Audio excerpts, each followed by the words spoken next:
হ্যাঁ স্যার, হ্যাঁ স্যার, শুনছে। বেশ, আমাদের আজকে যেটা পড়ানোর বিষয় সেটা হচ্ছে সেকেন্ড ইউনিটের লাস্ট পার্টটুকু। আমি আগের দিন ক্রাউড সোর্সিং কিছুটা পড়িয়েছিলাম, আরো কিছু সামান্য একটু পড়াবো, মানে বলে দেওয়ার বিষয় বলে social publishing, digital story telling যে ফরম্যাট সেইটা, এবং ওয়েব নিউজ রাইটিং যে টেকনিক, যে যে কোনো খবর, বিশেষ করে ওয়েব নিউজ লেখার ক্ষেত্রে কি স্টাইল আমরা মেনটেন করব, একটা খবরের কাগজে বা প্রিন্টের লেখার সঙ্গে ওয়েব নিউজের লেখার কি স্টাইলের ডিফারেন্স, এগুলো আমরা একটু আলোচনা করব। তো ক্রাউড সোর্সিং আমি আগের দিনকে বলেছিলাম, তাও আরেকটা মেন কিছু কিছু বিষয়, যেমন একটা হচ্ছে আমরা কি আগের দিন বলেছিলাম ক্রাউড সোর্সিং এর 5P, 5P of crowd sourcing কি বলেছিলাম? না স্যার। আচ্ছা, একটু লিখে নিন তাহলে 5P of the crowd sourcing. 5P, capital P.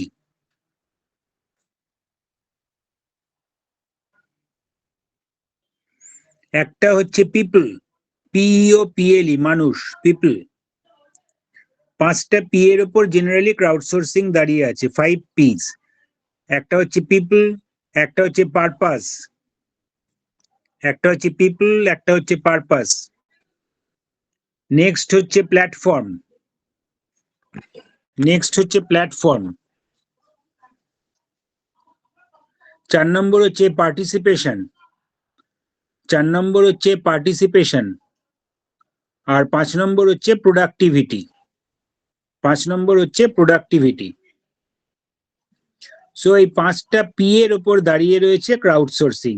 আমি আবার বলি, ক্রাউড সোর্সিং বিষয়টা কি? ক্রাউড সোর্সিং হচ্ছে একটা প্র্যাকটিস, মানে একটা সিস্টেম বা একটা কাজ, যেটা হচ্ছে একটা লার্জ নাম্বার অফ পিপল, তাদের কাছে আমি আবেদন করছি কোনো একটা কিছু বিষয়ে তার আইডিয়া দেওয়ার জন্য, কিংবা কোনো সার্ভিস রিলেটেড কোনো ইনফরমেশন দেওয়ার জন্য, কিংবা কোনো টাকা আমি চাইছি। ধরা যাক, এই যে ধরা যাক সাম্প্রতিক একটি ঘটনা ঘটলো একটি হাসপাতালে, সেখানে দেখা যাবে যে অনেক ক্রাউড সোর্সিং হয়েছে, যে অ্যাপিল করা হয়েছে যে আপনারা এই অ্যাকাউন্টে টাকা দিন।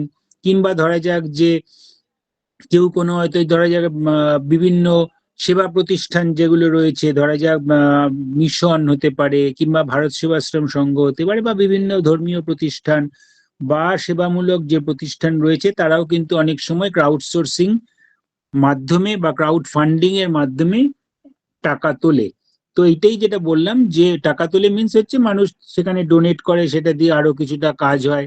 বা সেখানে কোনো একটা, ধরা যাক মনসা দ্বীপে হয়তো কোনো একটা প্রতিষ্ঠান কিছু করবে, সেখানের জন্য টাকা চাওয়া হচ্ছে অ্যাকাউন্ট নাম্বার IFSC দিয়ে। এখন অনলাইন যেহেতু চলে এসেছে, বাট দ্য টার্ম কিন্তু অনেক দিন ধরেই বিষয়টা চলে আসছে। আগে এখন সোশ্যাল মিডিয়াতে দেওয়া হচ্ছে, আগে কাগজে বিজ্ঞাপন দেওয়া হতো, তারও আগে মানুষের মুখে মুখে ছড়ানো হতো, কিংবা বাইরে একটা নোটিশ বোর্ড টাঙিয়ে দেওয়া হতো, যারা দেখে যদি সেখানে কেউ ডোনেট করে, ইত্যাদি বিষয়। যে আমি একটা লার্জ নাম্বার অফ পিপল, একটা বড় সংখ্যার মানুষের কাছে আবেদন করছি যে আমার যে কাজ, সেই কাজে একটা ভাবনা ভেবেছি, সেই কাজের ভাবনার মধ্যে আপনার আইডিয়া আমাদের দিন। আপনার যদি কোনো পরিষেবামূলক কোনো ভাবনা চিন্তা থাকে, কিংবা কোনো প্রোডাক্ট রিলেটেড কোনো ইনফরমেশন থাকে, এবং কোনো পেমেন্ট ইত্যাদি যদি টাকা পয়সা দেওয়ার থাকে, কিংবা যদি আপনি এখানে ফ্রিতে কোনো সার্ভিস দিতে চান অ্যাজ ভলেন্টিয়ার, সেটাও কিন্তু অনেক সময় ক্রাউড সোর্সিং এর মাধ্যমে এটা আমরা আবেদন করে মানুষের মাধ্যমে যোগাযোগ করে থাকি। এই যে একসঙ্গে এত লোকের কাছে পৌঁছানো, এটা কিন্তু আশা আরো বেশি করে জনপ্রিয় হওয়া সম্ভব হয়েছে এই আমাদের সোশ্যাল মিডিয়া আসার ফলে। হতে পারে সেটা আইডিয়া রিলেটেড কোনো কম্পিটিশন, কিংবা হতে পারে যে কোনো ইনোভেটিভ কোনো কন্টেস্ট, ইত্যাদি বিষয়গুলো নিয়েও কিন্তু ক্রাউড সোর্সিং হয়। তো এইগুলো আমি বলেছিলাম।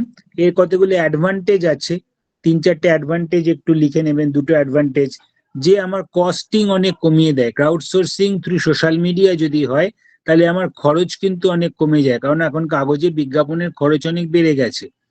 কিংবা যদি সোশ্যাল মিডিয়াতে একটা বিজ্ঞাপন দিই, সেটা বেসিক্যালি বলতে গেলে ফ্রি, সেই ফ্রি বিজ্ঞাপন দিয়ে কিন্তু আমি বহু মানুষের কাছে একসঙ্গে পৌঁছতে পারছি। তাই নাম্বার ওয়ান হচ্ছে লোয়ারিং অফ কস্ট, কস্টের খরচা অনেক ব্যয় অনেকটা কমিয়ে দেওয়া সম্ভব হয়েছে। আরেকটা কি সম্ভব হয়েছে, দ্রুত মানুষের কাছে পৌঁছানো সম্ভব হচ্ছে, তার মানে ইমপ্রুভমেন্ট অফ স্পিড, বেগ বেড়ে গেছে মানুষের কাছে পৌঁছানো। একটা পোস্ট করছি সঙ্গে সঙ্গে 100 জন, 1000 জন, 10,000 জন লোক দেখতে পাচ্ছে, ইমপ্রুভমেন্ট অফ স্পিড। নাম্বার 3 কি হয়েছে, improvement of quality, improvement of quality, যে আমার কোয়ালিটি সম্ভব হয়েছে, ভালো আনা সম্ভব হয়েছে, গুণ বাড়ানো সম্ভব হয়েছে, যে ঠিক ঠিক লোক ঠিক ঠিক দেখতে পাচ্ছে, বা যারা এই সোশ্যাল মিডিয়ার মধ্যে অন্তর্ভুক্ত তাদের তো একটা মিনিমাম কোয়ালিটি বা এডুকেশন লেভেল রয়েছে, তাদের কাছে পৌঁছানো সম্ভব হচ্ছে, কিংবা কোনো গ্রুপে পোস্ট করলে, সেই গ্রুপ ক্রিয়েট করে পোস্ট করলে সেইখানকার সেই সমমনস্ক সমভাবনার যারা মানুষ তাদের কাছে একবারে পৌঁছানো সম্ভব হচ্ছে। আরেকটা কি হয়েছে, যে increasing of flexibility, increased flexibility, যে আমি flexible, flexible in the sense বলতে চাইছি যে আমি যদি কখনো দরকার হয় আমি হয়তো সেই বিজ্ঞাপনটাকে মুছতে পারছি, বিজ্ঞাপনটাকে তুলে নিতে পারছি, অন্য কোনো জায়গায় দিতে পারছি, কোনো রিজিডিটি নেই যে একটা কাগজ একটা জায়গাতে একদিন দিলাম আর দিতে পারবো না, এরকমটা নয়, দরকার হলে আমি আবার পোস্ট করছি, বহু মানুষের কাছে যাচ্ছে। তো এই ফ্লেক্সিবিলিটিটা কিন্তু এসেছে, ল্যাঙ্গুয়েজ পরিবর্তন করতে পারছি, ডিজাইন বদল করতে পারছি, দরকার হলে দুদিন পর আমার মনে হলে ডিজাইনটা বদল করব, এডিট অপশনে গিয়ে আবার এডিট করে আমি আবার রিপোস্ট করে দিলাম। তো এই 3-4টে অ্যাডভান্টেজ কিন্তু ভীষণ রকম ভাবে এসেছে আমার সোশ্যাল মিডিয়া ক্রাউডসোর্সিং কে হেল্প করছে। একটা বললাম যে কস্টটা কমাচ্ছে, লোয়ারিং অফ কস্ট। নাম্বার 2 বললাম যে স্পিড বাড়িয়েছে, ইমপ্রুভমেন্ট অফ স্পিড। নাম্বার 3 হচ্ছে improvement of quality, and number 4 হচ্ছে ইমপ্রুভমেন্ট অফ ফ্লেক্সিবিলিটি। এই মেজর 4টে জিনিস ক্রাউডসোর্সিং এ আমাদের হেল্প করছে, ক্রাউডসোর্সিং কে হেল্প করছে, ক্রাউডসোর্সিং আসার ফলে আমাদের হেল্প হচ্ছে, রাদার টু সে। এরপর যেটা রয়েছে টপিক সেটা হচ্ছে সোশ্যাল পাবলিশিং বা সোশ্যাল মিডিয়া পাবলিশিং যদি আমি বলি। তো সোশ্যাল পাবলিশিং বিষয়টা কি, আমরা কিন্তু করছি রোজই। সোশ্যাল মিডিয়া পাবলিশিংটা হচ্ছে যে একটা কন্টেন্ট পাবলিশিং এর একটা ফরম্যাট। আমি একটা কোনো কিছু লিখলাম বা একটা কোনো ভিডিও তুললাম, যেটা আমি একটা কন্টেন্টের ফরম্যাটে আমি সোশ্যাল মিডিয়াতে আমি পাবলিশ করছি বা দিচ্ছি, যাতে দিলে কি হবে, যে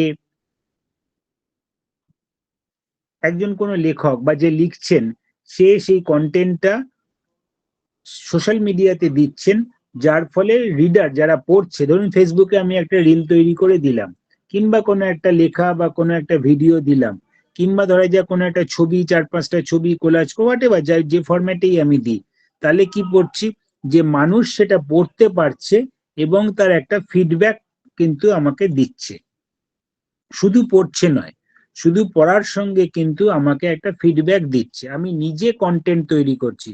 ডিফারেন্সটা বুঝবেন।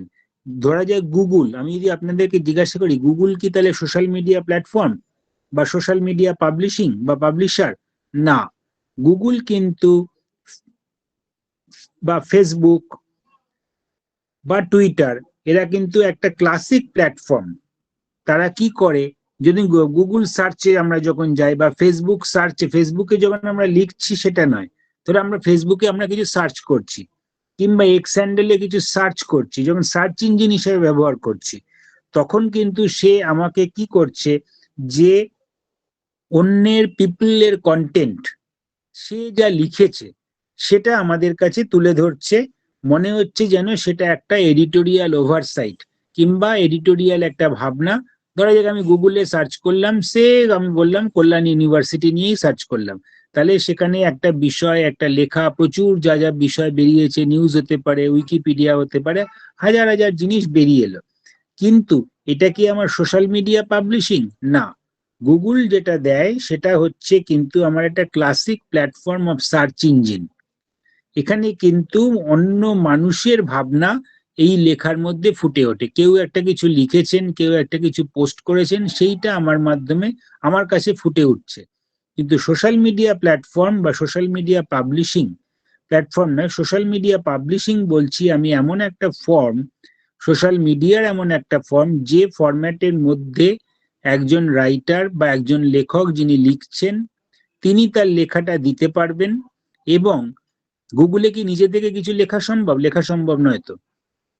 কিন্তু আমি বললাম যে ধরুন ফেসবুকের যে অ্যাকাউন্ট আছে, আমি সার্চ বলছি না, ফেসবুকের যে অ্যাকাউন্ট আছে সেখানে যখন আমরা লিখছি, কিংবা এক্স হ্যান্ডেলে যখন আমরা লিখছি, সেখানে কিন্তু আমাদের একটা পাবলিকেশন যেমন বেরোচ্ছে, একটা লেখা যেমন বেরোচ্ছে, একই সঙ্গে কিন্তু আমাদের যারা রিডার, যারা পড়ছে, তাদের একটা রেসপন্সের সুযোগ রয়েছে, যেটা গুগলে থাকে না।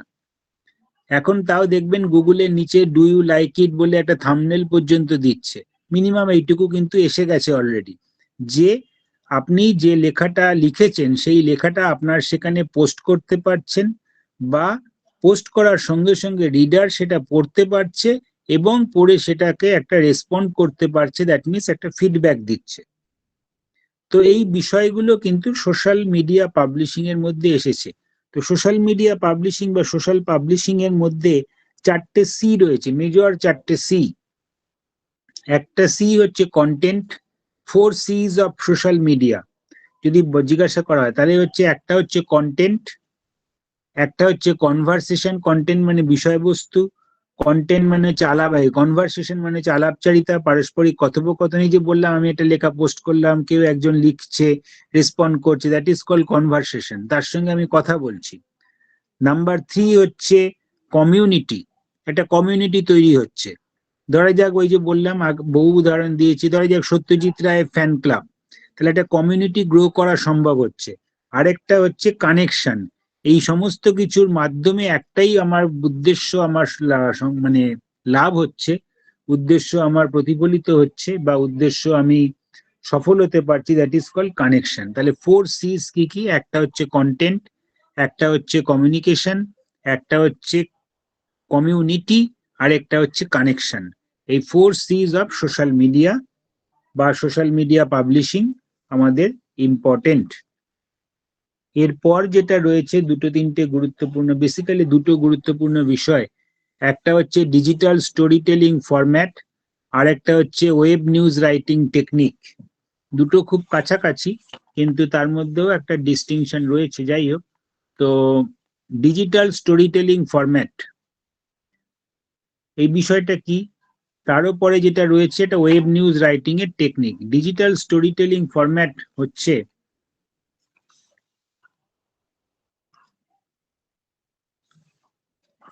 হ্যালো, শুনতে পাচ্ছেন আপনারা? হ্যাঁ স্যার। হ্যাঁ স্যার।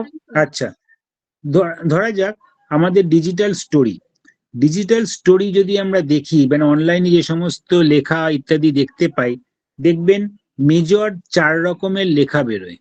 মেজর 4 রকমের লেখা যদি বড় ভাবে ভাগ করতে চাই, ন্যারোলি ভাগ করলে আরো অনেক মানে ডিস্টিংশন হবে বা ডিভিশন হবে, কিন্তু যদি আমি 4 ভাগে ভাগ করতে পারি, একটা হচ্ছে অরিজিন স্টোরি, যা লেখা আছে সেটাই ছাপা হয় ইন দ্য সেন্স ডিজিটাল মিডিয়াতে আসছে।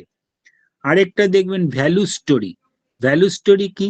ভ্যালু স্টোরি মানে হচ্ছে তার মধ্যে কোনো মূল্যবোধ আছে, বা কোনো কিছু মতামত, বা এইটা করলে এইটা হয়, ওইটা করলে এইটা হয়, বা ইনি এইটা বলে গেছেন, উনি ওইটা বলে গেছেন, বা জীবনের কোনো সিদ্ধান্ত বা জীবনের কোনো মতামত বা কারুর কোনো বক্তব্য সেখান থেকে লিখে নানা রকমের একটা ভ্যালু অ্যাডিশন বা ভ্যালু অ্যাডেড লেখা হয়। একটা যে অরিজিন স্টোরি বা অরিজিনাল স্টোরি, যা কিছু একটা ঘটনা ঘটেছে সেটাকে আমি ফ্যাক্ট হিসেবে তুলে ধরলাম। কিছু আছে ভ্যালু স্টোরি, মানে সেটা আজকে লিখলেও হয়, 7 দিন পরে লিখলেও হয়, 7 দিন আগে লিখলেও কিছু পরিবর্তন হতো না, এবং যার মধ্যে কিছু একটা মূল্যবোধ আছে। আরেকটা দেখবেন ভালনারেবল স্টোরি আছে। ভালনারেবল মানে একটা বিরাট কিছু ঘটনা ঘটে গেছে, সেটাকে সঙ্গে সঙ্গে আমি দিয়ে দিলাম ফেসবুকে। কিংবা ধরা যাক যে কোনো কিছু একটা ভিডিও বা কোনো কিছু একটা লেখা, কোনো কিছু একটা ঘটনা ব্রেক করেছে, তার লিঙ্ক সঙ্গে সঙ্গে আমি হয়তো আপলোড করে দিলাম, বা আমি ছড়িয়ে দিলাম, হোয়াটসঅ্যাপের মাধ্যমেও ছড়াতে পারি, বা ফেসবুকে ছড়িয়ে দিলাম, বা ইনস্টাগ্রামে পোস্ট করলাম, বা টুইটার হ্যান্ডেলে, এক্স হ্যান্ডেলে আমি পোস্ট করলাম।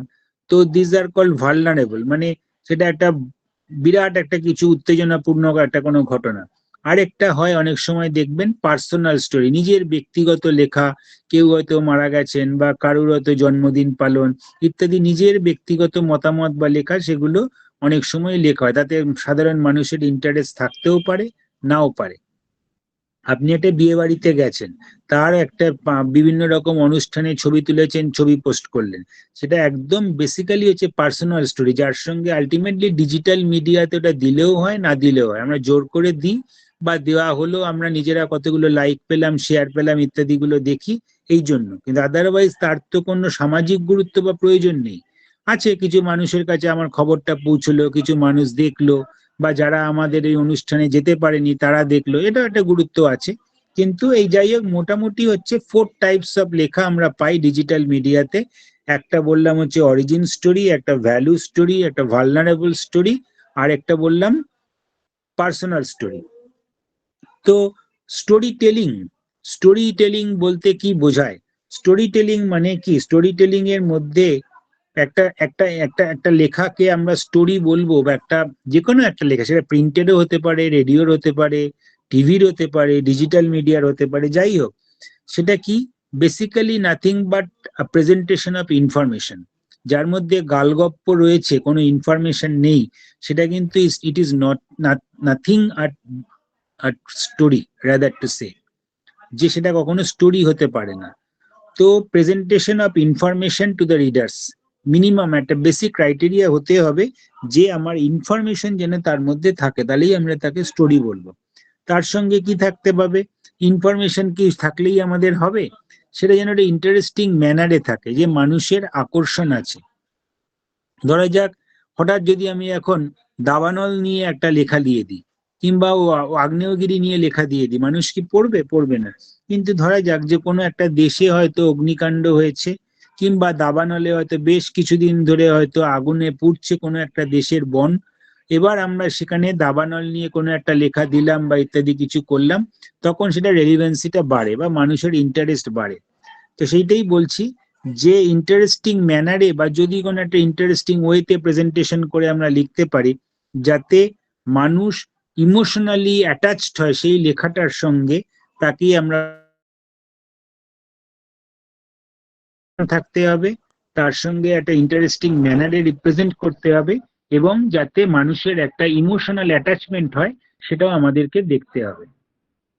তো 6 থেকে 7টা বিষয় মেনলি থাকে স্টোরি টেলিং এর, কতগুলো এলিমেন্ট। একটা ডিজিটাল স্টোরির কতগুলো ভালো ডিজিটাল স্টোরির কতগুলো এলিমেন্ট থাকে। নাম্বার 1 কি? Point of view. নাম্বার 1 হচ্ছে point of view. Point of ভিউটা মানে কি বলতে চাইছি? যে আমার পয়েন্ট অফ ভিউ থেকে আমি লিখছি, ঠিক আছে, কিন্তু অন্যের পার্সপেক্টিভে সেটা কতটা রেলিভেন্ট, সেটা আমাকে বুঝে লিখতে হবে।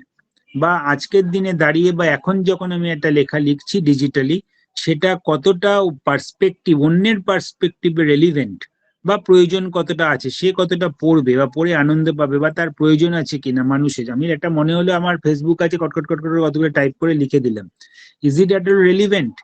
ইট is there any perspective to the others? মানুষের অন্যের কাছে কি এইটা বিষয়ে জানার প্রয়োজন আছে আদৌ?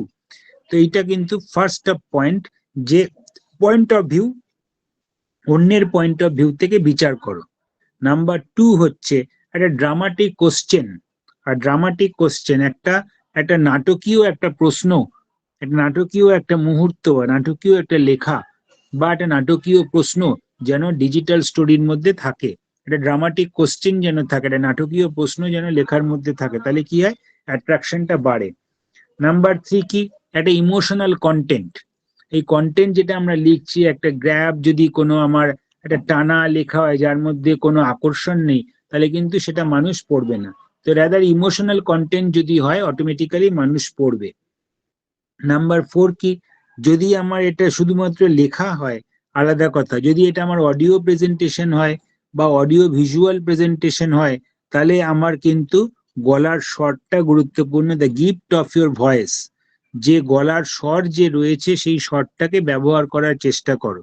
যে গলার স্বরকে যদি আমরা ব্যবহার করতে পারি সুন্দরভাবে, তাহলে কিন্তু সেই ডিজিটাল স্টোরিটা আরো বেশি অ্যাট্রাকটিভ হয়, আরো বেশি ইমোশনাল হয়। যে কারণে এই রিলের পেছনে গান দেওয়ার উদ্দেশ্য কি? যে ওই গলার ভলিউমটা, ওই গলার ভয়েসটা মানুষ যত শুনবে, তত বেশি অ্যাট্রাকশন বাড়বে, তত বেসিক্যালি ইমোশনালি অ্যাটাচমেন্টটা বাড়বে। Number 5, economy. পয়সা খুব কম লাগে ডিজিটাল স্টোরিতে, এত কম পয়সা লাগে যে আর কোনো জায়গায় লেখার ক্ষেত্রে বা ছবি আপলোডের ক্ষেত্রে এত কম পয়সায় হয় না। বেসিক্যালি আমাদের নেটের যা পয়সা, তাই দিয়েই আমরা এটাকে ব্যবহার করতে পারি। আরেকটা কি? পেসিং, PACING, গতি। গতি থাকে। ডিজিটাল স্টোরির মধ্যে যদি কোনো গতি না থাকে তাহলে সেই ডিজিটাল স্টোরি কিন্তু মানুষ দেখে না বা দেখলেও খুব একটা পছন্দ করে না। মিনিমাম একটা গতি যেন মেনটেন করা হয় একটা ডিজিটাল স্টোরি টেলিং এর ক্ষেত্রে। তো এই হচ্ছে ডিজিটাল স্টোরি টেলিং, কতগুলো বিষয়, ইম্পর্টেন্ট বিষয়। সাউন্ড একটা গুরুত্বপূর্ণ বিষয় যদি সেটা সাউন্ড বেসড হয়। তো এরপর যেটা আমরা জানবো সেটা হচ্ছে 7 ফাংশনস, 6 থেকে 7টা ফাংশন আছে ডিজিটাল স্টোরি টেলিং এর, তার কার্যকারিতা। 6 to 7 functions of digital story telling. একটা নাম্বার 1 কি? ইট এক্সপ্লেন্স দ্য অরিজিন। আমার অরিজিন কি, আমার আমার বলতে পারেন যে আমার কোথা থেকে আমি লেখাটা লিখছি বা কেন লিখছি, অরিজিনটা কি, কি তার উৎস, কি তার প্রয়োজনীয়তা, এইটা কিন্তু আমাকে একটা ডিজিটাল স্টোরি টেলিং এ একটা বিষয় আমাকে এক্সপ্লেন করে। ইট এক্সপ্লেন্স দ্য অরিজিন, যে কেন লিখছি বা কি কারণে লিখছি, কি ঘটনা ঘটেছে বা কোথা থেকে লিখছি, কোন দেশের লোক লিখছি। ইট এক্সপ্লেন্স দ্য অরিজিন। নাম্বার 2 হচ্ছে যে যদি কোনো গ্রুপে লেখা হয় কিংবা যদি কোনো একজন ব্যক্তিও লেখেন, আমরা যখন লিখি, ফেসবুকে লিখছি কিংবা ইনস্টাগ্রামে পোস্ট করছি, ইট ডিফাইন্স দ্য আইডেন্টিটি, কিংবা ধরা যাক কেউ গ্রুপে লিখছে, it defines the identity or group identity. ধরা যাক এই যে বললাম যে গ্রুপ তৈরি করে লেখা, ফেসবুকেই দেখেন কিংবা ইনস্টাগ্রামে কিছু লেখা কিংবা কোনো লিঙ্কেডিনে যে বিভিন্ন গ্রুপগুলো রয়েছে সেখানে একটা গ্রুপের মধ্যে কিছু পোস্ট করা ইত্যাদির মেন উদ্দেশ্য কি, যে সেই গ্রুপ আইডেন্টিটি বা ইন্ডিভিজুয়াল আইডেন্টিটি, সেই আইডেন্টিটিটা কিন্তু সেখানে তারা ডিসক্লোজ করে বা একটা ডেফিনেশন তৈরি হয়। মানে সেই ডেফিনেশন তৈরি হয় ইন দ্য সেন্স, আমি বলতে চাইছি যে সেই সেই মানুষটি সম্পর্কে বা সেই গ্রুপের একটা ডেফিনেশন বা এই গ্রুপে এই সম্পর্কে লেখা হয়, যে কারণের জন্য একটা গ্রুপে অন্য কিছু সম্পর্কে পোস্ট করলে সঙ্গে সঙ্গে মুছে দেওয়া হয় ইত্যাদি বিষয়গুলো রয়েছে। তারপরে আরেকটা কি, ইট কমিউনিকেট দ্য ট্র্যাডিশন।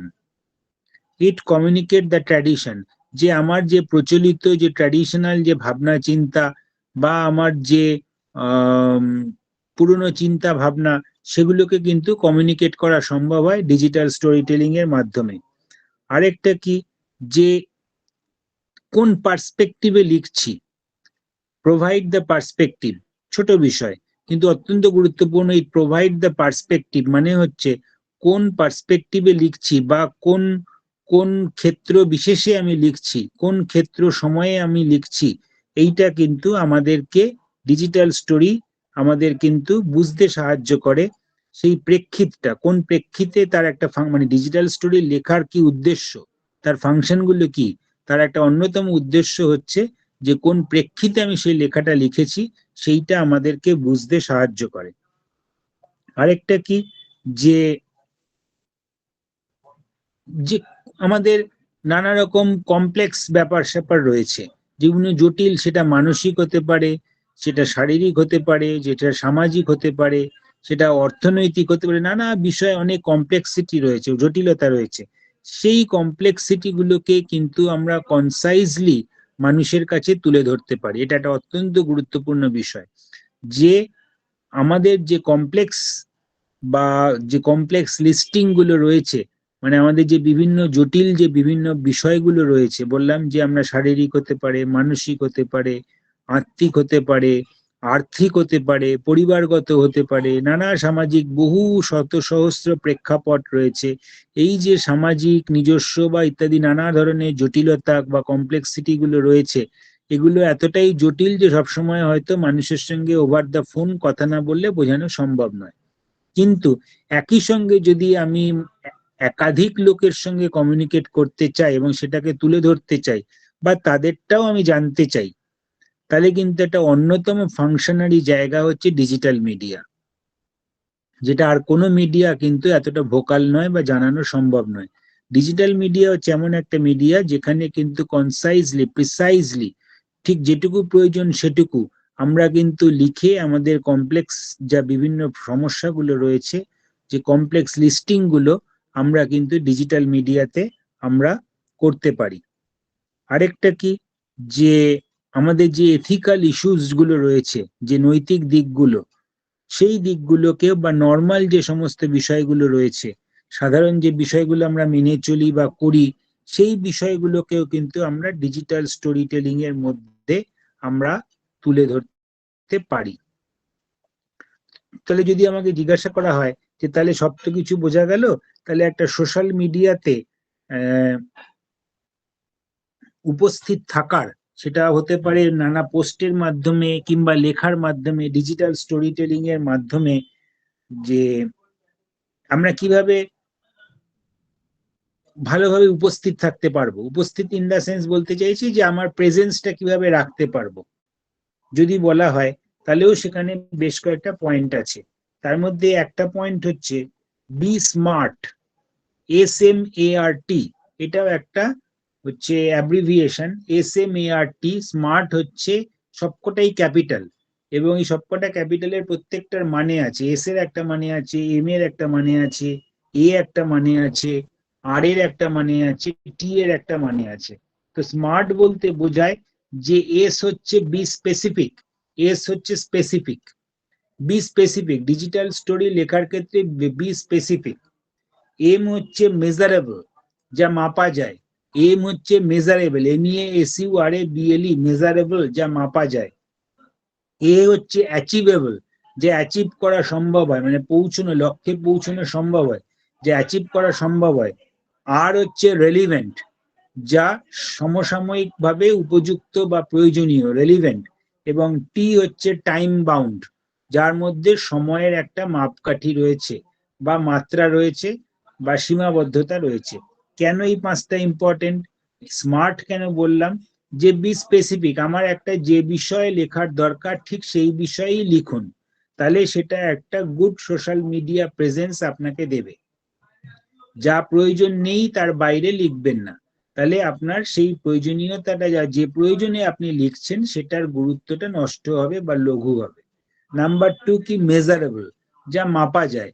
আপনি প্রচুর লিখে ফেললেন বা যার কোনো, তার কোনো রেলিভেন্সি নেই, এলোপাতারি কিছু লিখলেন, লিখে পোস্ট করে দিলেন, তা নয়। মেজারেবল মানে হচ্ছে যা মাপা যায়।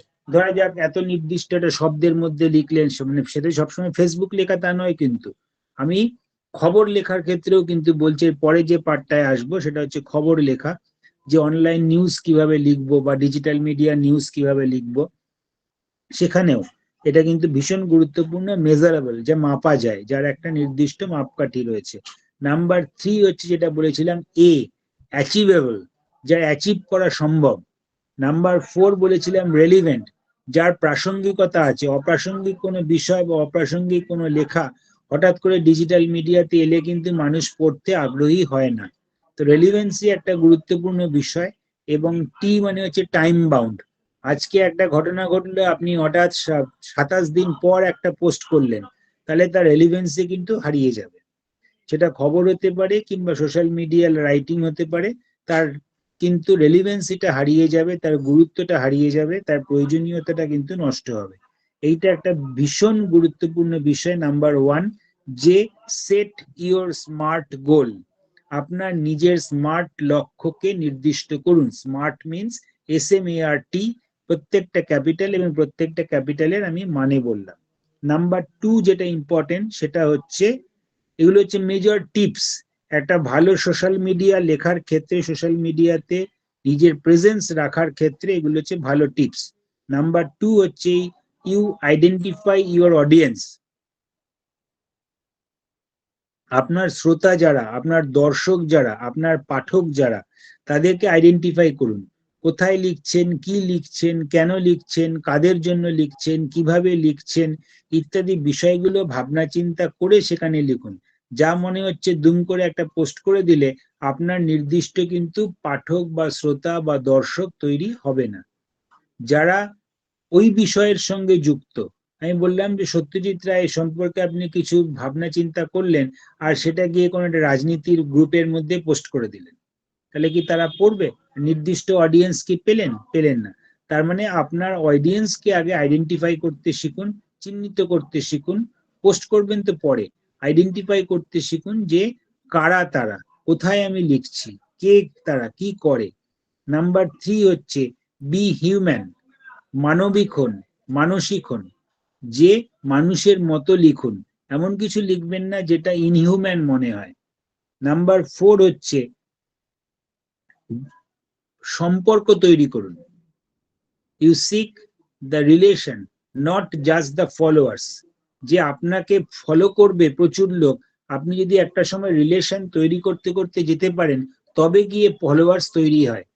যারা ফলোয়ার হয়, মানে প্রথমেই কিন্তু ফলোয়ার্সে যাওয়ার চেষ্টা করবেন না।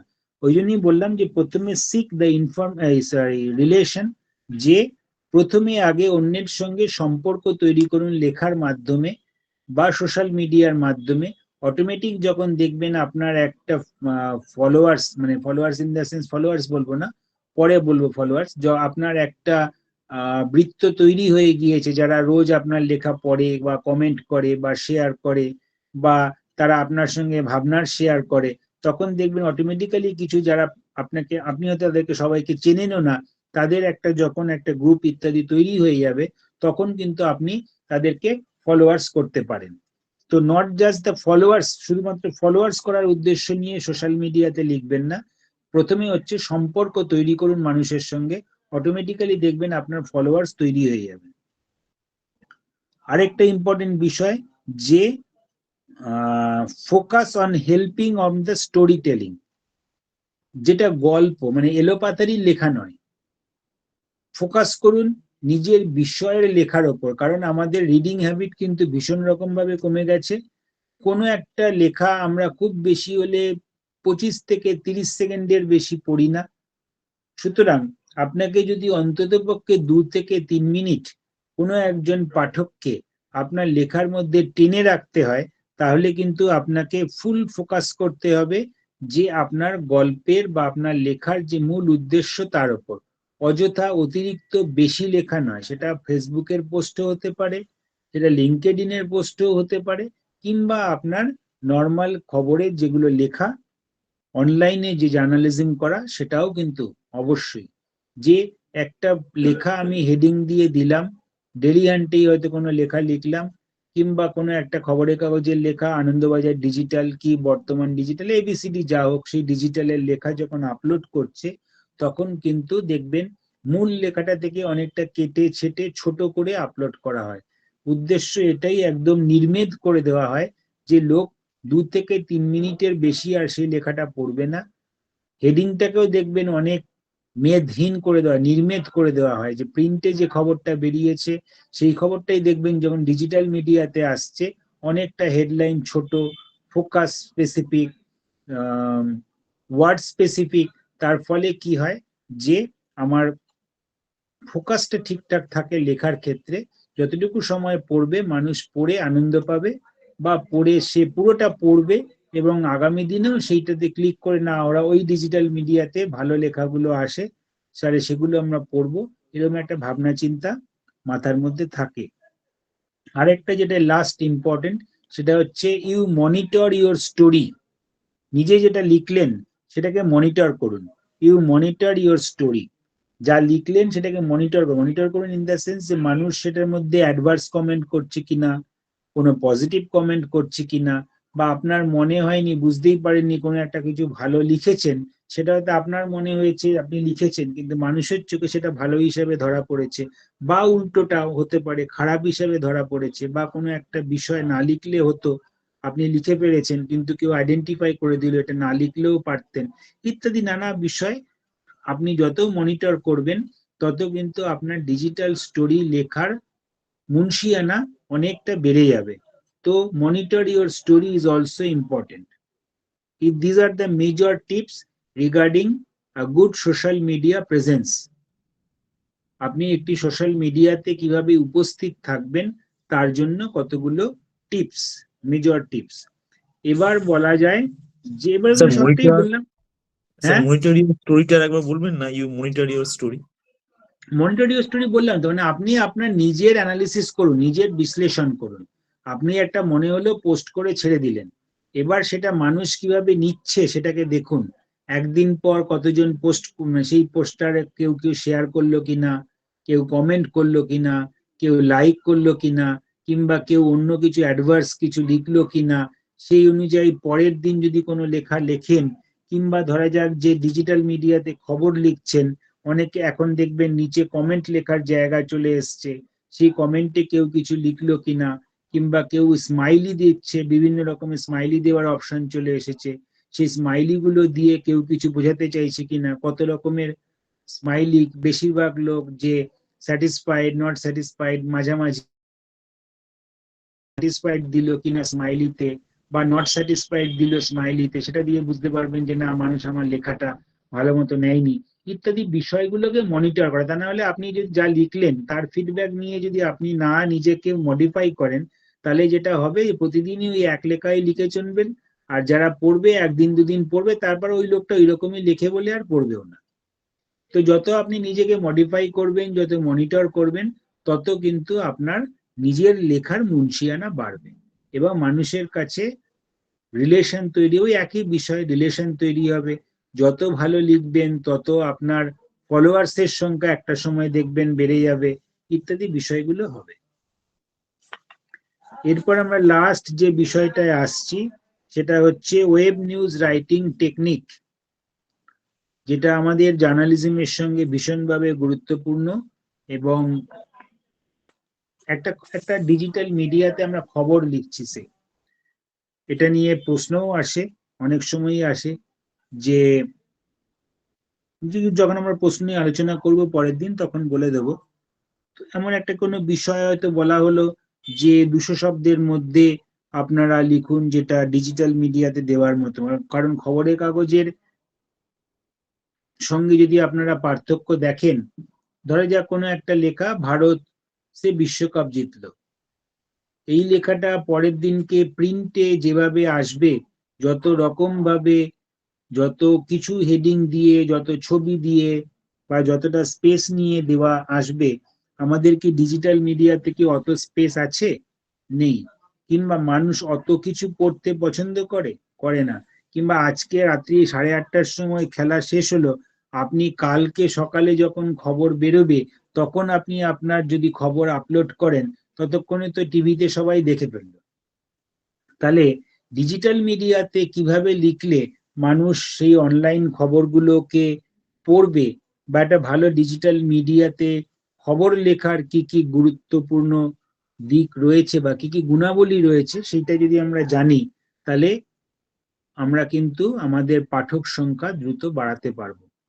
দেখুন, খবরের কাগজে পাঠকটা মাপা হয় কিন্তু কতজন খবরের কাগজ কিনলো এবং কিনে কতজন কাগজটা পড়লো তার উপর, যে কারণে অডিট ব্যুরো অফ সার্কুলেশন রয়েছে, এবিসি রয়েছে, এবং ইন্ডিয়ান রিডারশিপ সার্ভে রয়েছে, আইআরএস রয়েছে, যে কতজন কাগজটা কিনলো যেমন একটা মাপ, এবং কিনলেই কি কতজন পড়ে। একটা কাগজ জেনারেলি 4জন পড়ে ধরে নেওয়া হয়। তার মানে আমার 10 লাখ যদি সার্কুলেশন ধরা হয়, এই সার্কুলেশন মানে হচ্ছে বিক্রি, 10 লক্ষ লোকের বাড়িতে গেছে, তার মানে কি 10 লক্ষ লোক পড়েছে? না, 40 লক্ষ লোক পড়েছে অন্তত ধরে নেওয়া হয়। ঠিক তেমনি ভাবে রেডিও কতজন শুনছে, এখন ডিজিটাল মিডিয়া এসে গেছে, আপনার সেট টপ বক্স এসে গেছে, আপনার কি বলে, আপনার ইয়েতে কি বলে, টিভির ক্ষেত্রে আপনার ট্যাম এসে গেছে, যে কিভাবে আমার ভিউয়ারশিপ মাপা হচ্ছে, সেগুলো এসে গেছে। ঠিক তেমনি ভাবে ডিজিটাল মিডিয়ায় কিন্তু দর্শক বা শ্রোতা বা পাঠক মাপা হয় হচ্ছে কতজন লোক ক্লিক করলো সেই খবরটার উপর, তার উপরে নির্ভর করে কিন্তু তার জনপ্রিয়তা মাপা হয়। এবং তার মধ্যেও ডিফারেন্স আছে, আমি ক্লিক করলাম, সঙ্গে সঙ্গে খবরটা দেখে বা হেডিংটা পড়ে ভাল লাগলো না, পরের পরের খবরে চলে গেলাম, এটাও আমরা কিন্তু অনেক সময় করি উইদিন 10 সেকেন্ডস। তাহলে গুগল বলছে, বা গুগলের বলার দরকার নেই, বা আমাদের যারা সোশ্যাল মিডিয়া এক্সপার্ট তারা বলছে, যে অন্তত পক্ষে 25 থেকে 30 সেকেন্ড কোনো একটা ডিজিটাল স্টোরি যদি একজন কেউ পড়ে, তাহলে ধরে নিতে হবে যে সেই লেখাটা ভালো লেখা হয়েছে। তো একটা গুড অনলাইন নিউজের ক্ষেত্রে ইম্পর্টেন্ট হচ্ছে কতগুলো বিষয়। নাম্বার 1 হচ্ছে স্ট্রাকচার আছে, নাম্বার 1 হচ্ছে হেডলাইন, হেডিং। সেই হেডিংটা এতটা সুন্দর করতে হবে, অ্যাট্রাকটিভ করতে, সুন্দর করার দরকার নেই, অ্যাট্রাকটিভ করতে হবে, আকর্ষণীয় করতে হবে, যে মানুষ যেন সেই হেডলাইনটা পড়েই সেখানে ক্লিক করে। খবরের কাগজে যেরকম খবরটা পড়ার জন্য আমরা মুন্সিয়ানা দেখাই, এখানের হেডিং এর সঙ্গে কিন্তু প্রিন্টের হেডিং এর পার্থক্য আছে। আমরা শেষ করে আসছি পড়ানোর দিকে, আপনাদের নিশ্চয়ই আশা করব প্রিন্টেরও বেশ কিছু পড়ানো হয়েছে বা অডিও ভিজুয়াল কিছু পড়ানো হয়েছে, সেখান থেকে আপনারা হেডলাইন সম্পর্কে একটা আইডিয়া পেয়েছেন। বা ডিজিটাল মিডিয়াতেও আমরা অনেকটা পড়িয়েছি। ধরা যাক সুন্দরবনের বাঘ, আমরা ডিজিটাল মিডিয়াতে ফার্স্ট যেটা মেনটেন করি সেটা হচ্ছে সার্চ ইঞ্জিন, যে গুগলে সার্চ দিলে একটা কিওয়ার্ড বা একটা শব্দ সঙ্গে সঙ্গে সেই খবরটা বা সেই লেখাটা যেন গুগলের প্রথম পাতায় আসে। গুগল হোক, রেডিফ হোক বা ইয়াহু সার্চে হোক, যেখানে সার্চ ইঞ্জিনে যেন আমার প্রথম পাতায় আসে। কিন্তু প্রিন্টের ক্ষেত্রে সেই প্রেশারটা নেই যে আমার সার্চ করলেই প্রথম পাতায় আসবে। বুঝাতে পেরেছি? তার মানে আমার নিউজ ডিজিটাল মিডিয়ার ক্ষেত্রে এমন কিছু হেডিং এ শব্দ ব্যবহার করতে হবে that those are called the keywords. এই কিওয়ার্ড গুলো দিয়ে যখনই আমি গুগলে সার্চ দেব কিংবা সার্চ ইঞ্জিনে সার্চ দেব, সঙ্গে সঙ্গে যেন সেই খবরগুলো আমার ভেসে ওঠে। আমি সুন্দরবনের বাঘ নিয়ে যদি কোনো খবর করি, তাহলে আমাকে পরিষ্কার সুন্দরবনের বাঘ এই শব্দটা যদি রাখি, তবেই যে কেউ সুন্দরবন দিয়ে সার্চ করলে খবরটা আসবে, বাঘ দিয়ে সার্চ করলে খবরটা আসবে। কিন্তু প্রিন্টের কিন্তু সেই চাপ নেই। প্রিন্ট কিন্তু এই সুন্দরবনের বাঘের জায়গায় ইচ্ছে করে দক্ষিণ রায় শব্দটা ব্যবহার করতে পারে। দক্ষিণ রায় ওখানকার সুন্দরবনের লোকদের, এই বাঘেরা লোকেরা অনেক সময় বাঘকে সেই হিসাবে বলে। তো ওখানে একটা দক্ষিণ রায়ের দেবতারও পুজো করা হয়, সেই বাঘের যারা পুরো শিকার করতে যায় তার আগে সেখানে তারা পুজো করে যায়। তো আমি যদি কোনো হেডিং এ দক্ষিণ রায় ব্যবহার করি আমার ডিজিটাল মিডিয়াতে, আর সুন্দরবনের বাঘ খুঁজতে যাই, তাহলে কি সেই খবরটা আসবে? আসবে না। তাহলে আমার ফার্স্ট অ্যান্ড ফরমোস্ট ইম্পর্টেন্ট হচ্ছে যে আমার সাবজেক্ট এবং ভার্ব এবং অবজেক্ট, এই তিনটে যেন বেসিক্যালি আমার হেডিং এর মধ্যে থাকে। কোনো কায়দা অতিরিক্ত অলংকার হেডিং এর প্রয়োজন নেই ডিজিটাল মিডিয়ার ক্ষেত্রে।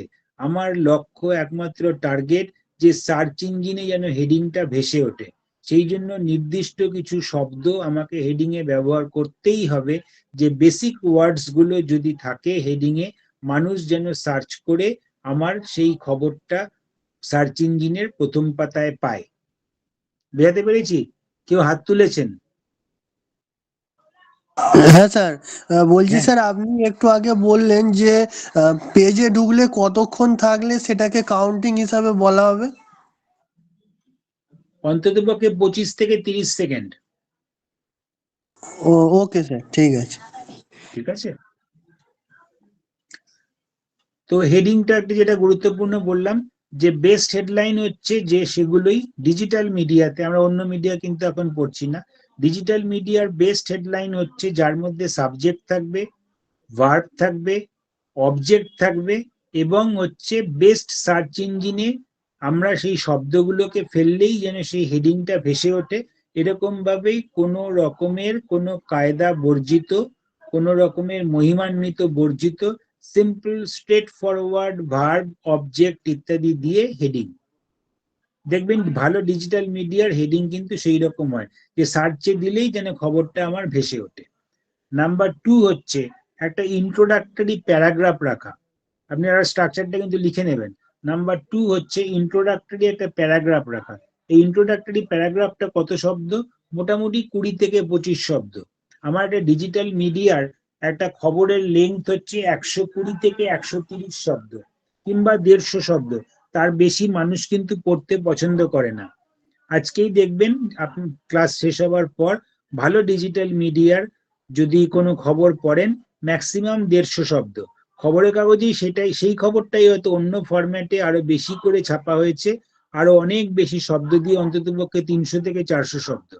কিন্তু ডিজিটাল মিডিয়াতে সেই খবরটাই যখন আপলোড হচ্ছে কেটে ছেটে ছোট করে বা ডিজিটাল মিডিয়ার জন্য আলাদা করে, ম্যাক্সিমাম 150 শব্দ, বা খুব যদি বড় বা ইম্পর্টেন্ট খবর হয় ম্যাক্সিমাম 200, 160-70, তার বেশি যায় না।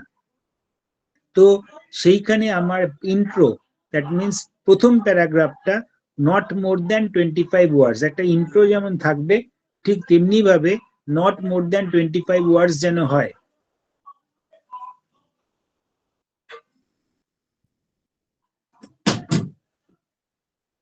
নাম্বার স্যার একবার 3 বলুন হচ্ছে এটা। কোনটা? স্যার ওয়ার্ড লিমিটটা ইন্ট্রোডাক্টরি প্যারাগ্রাফ। একবার বলুন। ইন্ট্রোডাক্টরি প্যারা বললাম যে ইন্ট্রোডাক্টরি প্যারা যে কোনো একটা লেখার ক্ষেত্রে, যেমন আমরা খবরের কাগজেও নিশ্চয়ই আপনারা শিখেছেন, কিংবা টিভির ক্ষেত্রে টিভি স্ক্রিপ্ট লেখার ক্ষেত্রে একটা ইন্ট্রোডাকশন যেমন থাকে, একটা রচনায় যেমন একটা ইন্ট্রোডাকশন থাকে থাকে তো সবকিছুতেই, ঠিক তেমনি ডিজিটাল মিডিয়াতে একটা ইন্ট্রোডাক্টরি প্যারাগ্রাফ না রাখলে পড়তে ভালো লাগে না। সেই কারণে এটা ইন্ট্রোডাক্টরি প্যারা একটা গুড ডিজিটাল স্টোরির একটা ক্যারেক্টার। সেই সংখ্যাটা কত হবে, তার ওয়ার্ড লিমিট হবে ম্যাক্সিমাম 25 শব্দ। 25-20 থেকে 25 শব্দের বেশি কিন্তু লিখবেন না, কারণ আমার পুরো লেখাটা হবে 150 শব্দ। তার মধ্যে যদি আমি ওখানেই 40-50 শব্দ খাইয়ে দিই, তাহলে আর বাকিটা কি লিখবো? কারণ মানুষ বললাম যে বেশিক্ষণ পড়তে পছন্দ করে না, খুব বেশি হলে 1 থেকে 1.5 মিনিট পড়বে। তো 1 থেকে 1.5 মিনিটে 1 মিনিটে মানুষ 120টা শব্দ মতো অ্যাভারেজ বলতে পারে। তো 120টা শব্দ যদি বলতে পারে, সে নিশ্চয়ই অন্ততপক্ষে 150-র বেশি শব্দ, 130-40-এর বেশি শব্দ সে পড়তে পারে না। সেই জন্য ডিজিটাল মিডিয়ার ইন্ট্রোর যে পার্টটা, একদম প্রথম দিকের যে প্যারাগ্রাফ, সেই প্যারাগ্রাফ কিন্তু যেমন রাখাটা বাঞ্ছনীয়, ঠিক তেমনি ভাবে তার শব্দ সংখ্যা ওই খুব বেশি হলে 24-25টা মতো শব্দ রাখতে হয়, তার বেশি নয়। ঠিক আছে? তারপরে হচ্ছে বডি, 3 নম্বর হচ্ছে বডি। সে বডি কত বললাম, যে আমাদের বডি কিন্তু খুব বেশি হলে 200-250 শব্দের, তার মানে হচ্ছে ধরুন আপনার ক্যারেক্টার হিসেবে যদি মাপি, তাহলে মানে হচ্ছে ওই 2000 বা 2500 মতো ম্যাক্সিমাম ক্যারেক্টার। ক্যারেক্টার ও ওয়ার্ডের মধ্যে পার্থক্য আছে। তো ওয়ার্ড আমার ম্যাক্সিমাম 200-250, ম্যাক্সিমাম 150 থেকে 200, তার বেশি মানুষ পড়তে পছন্দ করে না, বারবার বলছি। সেই কারণের জন্য বডি যখন লিখবেন, ডিজিটালের বডি যখন লিখবেন, প্রথমে অত গল্প বাহুল্য কোনো কিচ্ছু প্রয়োজন নেই, একদম সোজা কাম টু দ্য পয়েন্ট। বডির মধ্যে মোস্ট ইম্পর্টেন্ট হচ্ছে কাম টু দ্য পয়েন্ট। প্রথম বডি, প্রথম হচ্ছে হেডিং লিখলাম, তারপরে একটা 20-22 শব্দের একটা ইন্ট্রো লিখলাম, তারপরে যে সব প্যারাগ্রাফটা লিখবো সেটাই হচ্ছে মেন বডি। সেই বডির মধ্যে কোনো কাব্য করার প্রয়োজন নেই, পরিষ্কার স্ট্রেট ফরওয়ার্ড পয়েন্টে চলে যান, মোস্ট ইম্পর্টেন্ট পয়েন্ট যেটা সেটাই লিখুন। যে ভারত বিশ্বকাপ জিতেছে এত বছর পর, প্রথম দিকে একটা ইন্ট্রো লিখলাম, তারপরে যখন আমি বডিতে আসছি তখন হচ্ছে মোস্ট ইম্পর্টেন্ট পয়েন্ট যেটা সেটাকে লিখুন। আর কি করবেন, দরকার হলে ছোট ছোট প্যারাগ্রাফ লিখুন, 1টা বা 2টো প্যারাগ্রাফ, বেশি প্যারাগ্রাফ নয়, ম্যাক্সিমাম 2টো প্যারাগ্রাফের মধ্যে বডিটা লেখার চেষ্টা করুন। যদি সম্ভব হয় তার মধ্যে বুলেট দিন, ইউজ অফ বুলেট। বুলেট মানে কিন্তু পয়েন্ট, সেই পয়েন্ট ধরে ধরে মানুষ মনে রাখতে বা পড়তে পছন্দ করে। Use bullet. যদি আপনি একটা রান অন পুরো টানা লিখে যান, প্রচুর ইনফরমেশন থাকলেও মানুষ কিন্তু অত মনোটোনাস পড়তে পছন্দ করে না। So use bullet in your writing. Number 4 হচ্ছে, যদি সম্ভব হয়, যদি সম্ভব হয় বা প্রয়োজন হয়, use subsidiary headlines. Subsidiary headlines মানে হচ্ছে ছোট হেডিং ব্যবহার করুন, লেখার মধ্যে সাবহেড টাইপের। তাহলে এখন দেখবেন লেখার মধ্যেও সাবহেড আসে, ছোট্ট একটা 2 লাইনের, সরি 2টো শব্দের একটা হেডিং বা 3টে শব্দের একটা হেডিং লেখার মধ্যেও কিন্তু দেওয়া হচ্ছে। দেখবেন ভালো ডিজিটাল মিডিয়ার যেগুলো লেখা, এবিপি ডিজিটাল কিংবা সংবাদ প্রতিদিনের ডিজিটাল, কিংবা ধরুন আপনার ইন্ডিয়ান এক্সপ্রেসের লেখা, এই লেখাগুলোর মধ্যে কিন্তু একদম আইডিয়াল স্টাইল ফলো করা হয়। বা অনেক সময় স্টেটসম্যানের লেখা, বাংলা ইংরাজি বোথ, এগুলোর মধ্যে কিন্তু দেখবেন এই অরিজিনাল যে ভালো স্টাইল সেটা কিন্তু মেনটেন করা হয়। বললাম সেই জন্য বডি কি করবেন, মোস্ট ইম্পর্টেন্ট পয়েন্ট যেটা বা বক্তব্য যেটা সেটাকে লিখে ফেলুন। দরকার হলে বুলেট দিন, দরকার হলে ছোট ছোট প্যারাগ্রাফে লিখুন, 2টো প্যারাগ্রাফে ম্যাক্সিমাম লিখুন। এবং আরেকটা যেটা বললাম যে ছোট হেডিং ব্যবহার করুন লেখার মধ্যে, পুরো বডিটা লেখার ক্ষেত্রে। যদি দরকার হয় 2টো হেডিং ব্যবহার করবেন, পুরো রান অন একটা রচনা না লিখে, একটা 100 শব্দের লেখা না লিখে বিষয় ভাগ করে নিন, তার মধ্যেও সেই বিষয় ভাগ করে 2টো হেডিং দিয়ে ওই 120 শব্দকে লিখুন। এরপরে কি আসছে, যে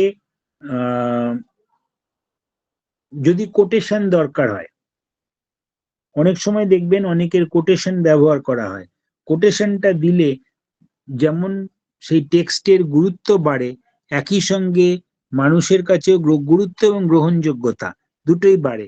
তাহলে দরকার হলে যদি কারোর বক্তব্যকে ব্যবহার করতে হয় তাহলে কোটেশন মার্ক দিয়ে একদম সেই কোটেশনটাকে সেই লেখার মধ্যে তুলে দিন, কোট আনকোট করে।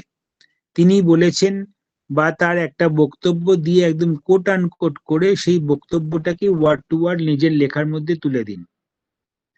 আরেকটা ইম্পর্টেন্ট বিষয় হচ্ছে যে সেই বক্তব্যটা দেওয়ার জন্য যদি আপনার কোনো টুইটার হ্যান্ডেল মানে এক্স হ্যান্ডেল কিংবা কারোর ফেসবুক লিংকের দরকার পড়ে, তিনি হয়তো কেউ ফেসবুকে সেই কথাটা শেয়ার করেছেন কিংবা তিনি হয়তো এক্স হ্যান্ডেলে সেই কথাটা বলেছেন যেটা আপনি কোট হিসেবে ব্যবহার করছেন, সঙ্গে সঙ্গে তার সেই লিঙ্কটা, রেলিভেন্ট লিঙ্কটা ওই কোটেশনের সঙ্গে দিয়ে দিন।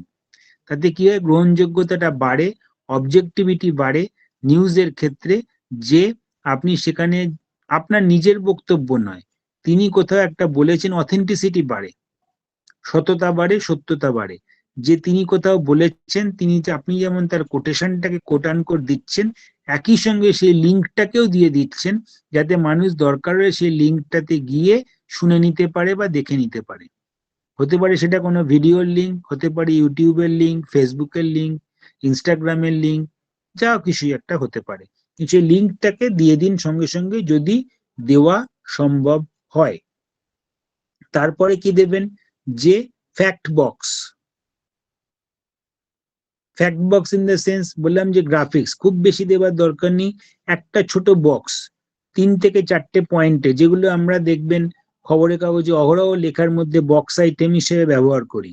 যদি একটা কোনোভাবে দেওয়া সম্ভব হয় বা দেওয়ার প্রয়োজন থাকে তাহলে একটা ফ্যাক্ট বক্স একটু দিয়ে দিন। আরেকটা দিন হচ্ছে ছবি, একটা ছবি, কারণ বেশি ছবি কিন্তু ডিজিটাল মিডিয়াতে দেওয়া যায় না, আপলোডের সমস্যা হয়, অনেক সময় অতিরিক্ত জায়গা নেয়, আমাদের লিমিটেড ওয়েব স্পেস থাকে, তার মধ্যে বেশি ছবি আপলোড করা যায় না। সেই জন্য হচ্ছে মোস্ট রেলিভেন্ট যে ছবি, একটাই ছবি, দুটো ছবি আপলোড করা যায় না, বা গেলেও সেটা খুব জায়গা নিয়ে নেয়। সেই জন্য মোস্ট রেলিভেন্ট একটা ছবি এবং তার ক্যাপশন, অবশ্যই ক্যাপশন দেবেন ছবির, ছবিটা কি বিষয়ের, কোথায় তোলা হয়েছে, কারা কারা আছে, সেই ছবির কিন্তু ক্যাপশন দিয়ে দেবেন। ডিজিটাল মিডিয়াতে মানে খবর যখন লিখছেন তখন কিন্তু কখনো ইউজ করবেন না জেনারেল ওয়েতে কোনো কোলাজ ছবি। একটাই ছবি দিন, কিন্তু 3-4টে ছবি মিলে একটা কোলাজ তৈরি করে ফটোশপে তৈরি করে আপলোড করবেন, এটা করবেন না। তাতে কি হয়, মানুষের কাছে গ্রহণযোগ্যতাটা কমে, কারণ মানুষ পড়তে চাইছে সেই খবরটা নিয়ে রেলিভেন্ট যে ছবি, মানুষ সেটাই দেখতে চাইছে। বিভিন্ন বিষয়ের 3-4টে ছবি কিন্তু দেখতে আগ্রহী নয়। সেই জন্য বলছি কখনো কোলাজ ছবি ব্যবহার করবেন না কখনো, আর ছবির নিচে ক্যাপশন দেবেন, একটাই ছবি ব্যবহার করবেন আপলোড করার সময় এবং তার নিচে ক্যাপশন দেবেন, কখনো ছবির কোলাজ ব্যবহার করবেন না। আরেকটা ভীষণ ইম্পর্টেন্ট বিষয়, যে যদি কোনো ফটোগ্রাফারের ছবি তোলা হয় তাহলে সেই ফটোগ্রাফারকে ক্রেডিট দিন। ক্রেডিট দিন মানে ছবি যিনি তুলেছেন সেই ফটোগ্রাফারের নাম দেবেন, ছবি কোলন অমুক। কিংবা যদি কোনো ডিজিটাল মিডিয়া থেকে, গুগল থেকে সার্চ করলেন, কোনো একটা ছবিকে ব্যবহার করছেন, ধরা যাক যে সেটা হয়তো অন্য কোথাও বেরিয়েছে, প্রচুর ছবি আছে যেগুলো আপনি মানে রেগুলার ইউজ করতেই পারেন, কিন্তু এমন কিছু ছবি আছে যেগুলো হচ্ছে হয়তো কপিরাইট রয়েছে, পার্টিকুলার তারই হাতে হয়তো সেই ছবিটা তোলা, তাহলে কিন্তু সেই কপিরাইট হোল্ডারকে উইথ ডিউ রেসপেক্ট বা তার নাম দিয়ে দেবেন, তা না হলে কিন্তু কপিরাইট অ্যাক্টের মামলায় পড়ে যাবেন।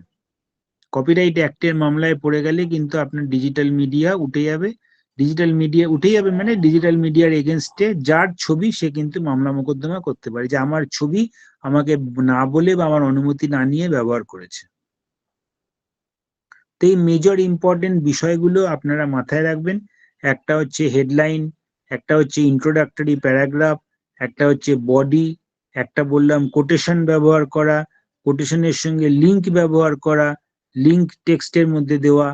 যদি কেউ হয়তো কোনো বক্তব্য লেখার মধ্যেই ব্যবহার করছেন তার কোনো লিঙ্ক আছে কোথাও কোথাও, একটা কোনো অনুষ্ঠানে হয়তো তিনি বলেছেন, সেই অনুষ্ঠানে যদি কোনো ভিডিও ফুটেজ থাকে সেই লিঙ্কটাকে জাস্ট দিয়ে দেওয়া, ইমেজ ব্যবহার করা, ছবি ব্যবহার করা, ছবির ক্যাপশন দেওয়া, আর একটা বললাম ফ্যাক্ট বক্স ব্যবহার করা, এবং লাস্ট একটা লাইন, সম্ভব হলে একটা লাইনে কনক্লুশন লেখা।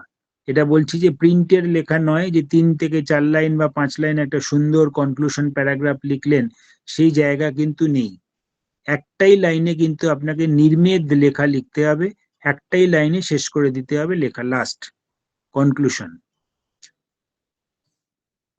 তো আরেকটা যেটা ইম্পর্টেন্ট বিষয় সেটা হচ্ছে, আমি বলছিলাম একটুখানি, যে প্রিন্টের সঙ্গে একটা ওয়েব মিডিয়ার খবর, প্রিন্টের খবর বনাম ওয়েব মিডিয়ার খবর, এই দুটোর মধ্যে ডিফারেন্স কি যদি জিজ্ঞাসা করা হয় আজকের দিনে দাঁড়িয়ে। একটা খবর আপনি খবরের কাগজেও পড়ছেন, একটা ডিজিটাল মিডিয়াতেও পড়ছেন, দুটোর লেখা কি একই রকম হবে, বা দুটো পাঠক কি একই আপনার, বা দর্শক বা শ্রোতা কি একই, বা দু জায়গায় কি একই রকম লিখবেন, বা ডিজাইন কি দু জায়গায় একই রকম করবেন?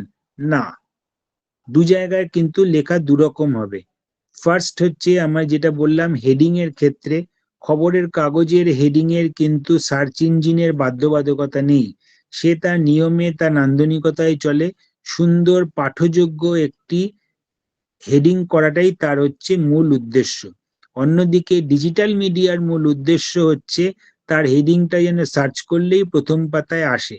তাহলে এমন কতগুলো বেসিক শব্দ, ভার্ব বা অবজেক্ট ব্যবহার করা, সাবজেক্ট ব্যবহার করা, বাট সেই টপিকগুলো একদম এক্সাক্ট সেই ওয়ার্ডগুলো ব্যবহার করা, যাতে আমরা বেসিক সার্চে দিলেই সেই হেডিংগুলোকে পাই। এটা হচ্ছে একদম বেসিক ডিফারেন্স। নাম্বার 2 হচ্ছে, দেখবেন প্রিন্টের ক্ষেত্রে একাধিক কলাম থাকে, 2 কলাম 3 কলাম সুন্দর করে আমরা লিখি, কিন্তু আমাদের ডিজিটাল মিডিয়ার ক্ষেত্রে যে খবর মোবাইলে পড়ছেন বা ল্যাপটপে দেখছেন বা ডেস্কটপে দেখছেন, সেগুলো কিন্তু কোনো কলাম নেই, জেনারেলি এক কলামই লেখা হয়, তার মধ্যে কিন্তু কোনো কলাম ভাগ থাকে না। কলাম আপনারা নিশ্চয়ই শিখেছেন বা জানেন, কলাম ভাগ কিন্তু থাকে না, একটাই কলামে টানা রানন উপর থেকে লেখা নিচ পর্যন্ত হয়। নাম্বার 3 হচ্ছে টাইমলিনেস। ডিজিটাল মিডিয়াতে কি আপনার কোনো একটা খবর হলো, এই যে বললাম ভারত বিশ্বকাপ জিতেছে 8:30-এ, হয়তো খেলাটা শেষ হলো, দেখা গেল ভারত বিশ্বকাপ জিতেছে, 8:35-এ দেখলেন 2-3 লাইন দিয়ে একটা খবর আপলোড করে দেওয়া হয়েছে এবং নিচে লিখে দেওয়া হলো বিস্তারিত আসছে। আপনি 1 ঘন্টা পর পর রিফ্রেশ করবেন, সেই লেখাটা বদলে বদলে যাবে। প্রিন্টের ক্ষেত্রে কি 1 ঘন্টা পর পর খবরের কাগজ বদলানোর স্কোপ আছে, যে 1 ঘন্টা পর আরেকটা কাগজ কিনে আনলেন, 1 ঘন্টা পর আরেকটা কাগজ কিনে আনলেন? তা কিন্তু নেই। তো timeliness is also important in digital media, যেখানে কিন্তু আপনার উইদিন সেকেন্ড পোস্ট করার অপশন রয়েছে এবং উইদিন সেকেন্ড আপডেট করারও অপশন রয়েছে, যেটা কিন্তু আপনার খবরের কাগজের ক্ষেত্রে নেই। খবরের কাগজ দিনে একবার বের হয়, সুতরাং তাকে এমনভাবেই সুন্দরভাবে আপডেট করে বের করতে হয়, সেটা আরো কঠিন খবরের কাগজের লেখা, যে আপনার ডিজিটাল মিডিয়ার ক্ষেত্রে সেটা কিন্তু নেই। আরেকটা কি, যে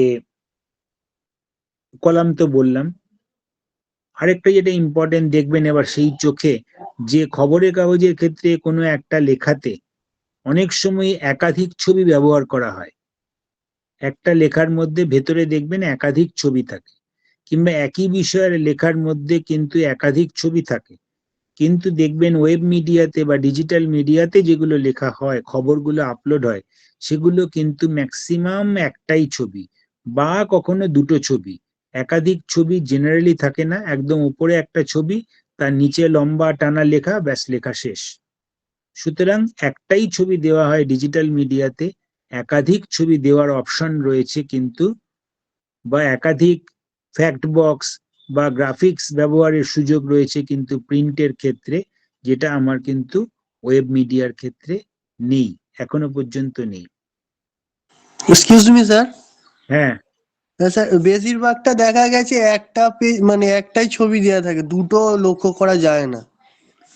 বললাম তো তাই, ম্যাক্সিমাম হ্যাঁ, একটাই থাকে, কখনো দুটো থাকে হয়তো লেখার মাঝখানে, কখনো, আমি বলেছি তো তাই, ম্যাক্সিমাম ওই ওপরে একটা এবং একটা ওই রিপ্রেজেন্টেটিভ ছবি, একটা থাকে। রিপ্রেজেন্টেটিভ ছবি একটাই থাকে, সেটা হচ্ছে সেই লেখার সঙ্গে সবসময় রেলিভেন্ট বা সেটা সেই সময়েরই ছবি এমনটা নয়। কেউ হাত তুলেছেন, আর বলুন। একটা স্যার প্রশ্ন আছে, বলছি স্যার আপনি একটু আগে বললেন যেটা করে আমরা মানে লার্ন করতে পারি, শিখতে পারি বা দেখতে পারি, কি কোন সংবাদগুলো একটু ফলো করব যেটা থেকে আমরা আরো লার্ন করতে পারি, কিছু নাম বললে ভালো হতো। আপনি দেখুন, আমি বলেছি, লেখা কথার মধ্যেই বলেছি, হ্যাঁ, স্টেটসম্যান বলেছেন, আর স্টেটসম্যান কি? বলেছি। আমি বললাম যে দেখুন, একটা ডিজিটাল, এবার আমি কাজের কথায় আসি। কাজের কেউ যেন হাত তুলেছেন, একটু বলে নিন, তারপরে আমি ওনার উত্তর দিয়ে শেষ করি। সঞ্জয় কেউ হাত তুলেছেন? আচ্ছা, আমি সুরজিৎ বাবুর প্রশ্ন দিয়ে আমি শেষ করি, হ্যাঁ, আজকের বলুন। ক্লাস আমি শেষ করি। বিষয়টা হচ্ছে যে দেখুন, যা লেখা হয় বা খবরের কাগজেও যা ছাপা হচ্ছে, কালকে যে কোনো একটা কাগজ কিনে আনবেন, বা কাগজে যদি 30টা 40টা খবর থাকে, সেই 40টাই আইডিয়াল এমনটা কিন্তু নয়। একটা ব্র্যান্ড মানেই তার 20টা খবর একটা কাগজে ছাপা হলে 20টাই আইডিয়াল, বা 20টা ঠিক লেখা হয়েছে, বা 20টার হেডিং ঠিক মতো হয়েছে, এমনটা নয়। ঠিক তেমনি ভাবে একটি ডিজিটাল মিডিয়াতেও সারা দিনে অন্ততপক্ষে একজন রিপোর্টারকে যদি 24 থেকে 30টা খবর লিখতে হয়, তার ফলে তার আলটিমেটলি সকালবেলা সে যা লিখছে আর সন্ধেবেলাও যদি তাকে লিখতে হয়, তাহলে তার আর কিন্তু গুণাবলী আর ক্যারেক্টার কিছু থাকে না। এটা একদম বাস্তব। ঠিক একইভাবে তাকে যা কম পয়সা দেওয়া হয়, কম অর্থ দেওয়া হয়, সেখানে তার পক্ষে আর কোয়ালিটি মেনটেন করা সম্ভব হয় না। আবার উল্টো দিক থেকে এটাও সত্য যে প্রতিটা ডিজিটাল মিডিয়াতে যা রোজগার হয়, তা দিয়ে ভালো লোক রাখাও সম্ভব হয় না। সুতরাং আপনি ডেলি হান্ট খুললে যে প্রতিদিন অন্ততপক্ষে 500 খবর পড়েন, এই 500 খবরের মধ্যে অন্ততপক্ষে 450 খবর ডাস্টবিনে ফেলে দেওয়ার মতো আইডিয়ালি। আমি খবর পড়তে মানা করছি না, কিন্তু বলছি যে বেশিরভাগ সিংহভাগ খবর আইডিয়াল সিচুয়েশনে দাঁড়িয়ে লেখা হয় না। তার অনেকগুলো কারণ হচ্ছে, এক হচ্ছে যাদের নেওয়া হয় তারা ঠিক সেইভাবে ট্রেন্ড নয়, যাদেরকে নেওয়া হয় তাদের সেইভাবে বেতন দেওয়া হয় না, যাদেরকে নেওয়া হয় তারা সেইভাবে জানেও না। এই বিভিন্ন কারণের জন্য আপনি যদি রোজ 500টা খবর দেখেন, 500-র মধ্যে অন্ততপক্ষে 470টা খবর হচ্ছে, আমি যেগুলো বললাম সেই ফরম্যাট মেনটেন করে লেখে না, বা লেখা সম্ভবও হয় না। একজনকে বললাম যে যদি 25 থেকে 30টা খবর লিখতে হয়, একটা ডিজিটাল মিডিয়াতে 2 থেকে 3জন 4জন ম্যাক্সিমাম কাজ করে, 3জন কাজ করে। একজন ওয়েবসাইটটা চালায়, আপলোড করে, আর একজন ছবি টবিগুলো দেখে, আর একজন সারাদিন লিখে চলেছে। তা একটা মানুষ যদি যন্ত্রের মতো লিখে চলে, তার 24-25 নম্বর লেখা আর কিছু থাকে না। তো সেই জায়গাটা থেকে দাঁড়িয়ে বললাম যে যেগুলো পড়ালাম সেই ফরম্যাটগুলো কোন কোন লেখার মধ্যে আছে দেখবেন, বুঝবেন যে সেই লেখাগুলো ভালো। তবে জেনারেলি বললাম যে এবিপি ডিজিটাল কোয়ালিটি মেনটেন করার চেষ্টা করে। তারপরে ইন্ডিয়ান এক্সপ্রেস, অনেক সময় লোকাল যেগুলো লেখা, ধরুন ডেলি হান্টের কিছু কিছু আসে খবর, সেগুলোও দেখবেন অনেক সময় ভালো ভালো লেখা চলে আসে, বা ভালো ফরম্যাট মেনটেন করে। এগুলো আস্তে আস্তে চোখে দেখে দেখে বুঝতে পারবেন। সবসময় যে আলাদা করে স্পেসিফিক ওই বললাম যে এবিপি ডিজিটালে যা খবর আপলোড হচ্ছে সবই ভালো, এমনটা নয়। বা কারুর একটা মাঝারি, তার অত প্রচার নেই, কিন্তু সেখানে যে ভালো লেখা হচ্ছে না, এমনটাও নয়। স্যার এটা কি স্যার ছোট কোনো সংস্থা, সংবাদ মাধ্যম, বা বড় কোনো সংবাদ মাধ্যম, টোটাল ডিজিটাল মিডিয়াটাই ওই 3জন লোকই কন্ট্রোল করে? না, 3জন বলে কোনো রুল নেই। বললাম যে সেখানে একজনও অনেকে চালায়, আবার 20 জন মিলেও আছে। সবটাই তো নির্ভর করে এটা আর্থিক সংস্থানের ওপর, না? হ্যাঁ, ওটাই বলছি। স্যার, ব্যাস, আমি একটা প্রশ্ন জিজ্ঞাসা ছিল স্যার। বলুন। বলছি ওই যে ধরুন ডিজিটাল মিডিয়া থেকে কারোর ছবি কিংবা কোনো তথ্য কিংবা কোনো মন্তব্য যদি আমি আমার লেখাতে নিই এবং সেটা যদি আমার লেখায় স্বীকৃতি জানাই লেখাটি, কিন্তু ওনাকে না জানিয়ে, সেক্ষেত্রে কি আমি কপিরাইট আইনের মানে ইয়েতে পড়বো?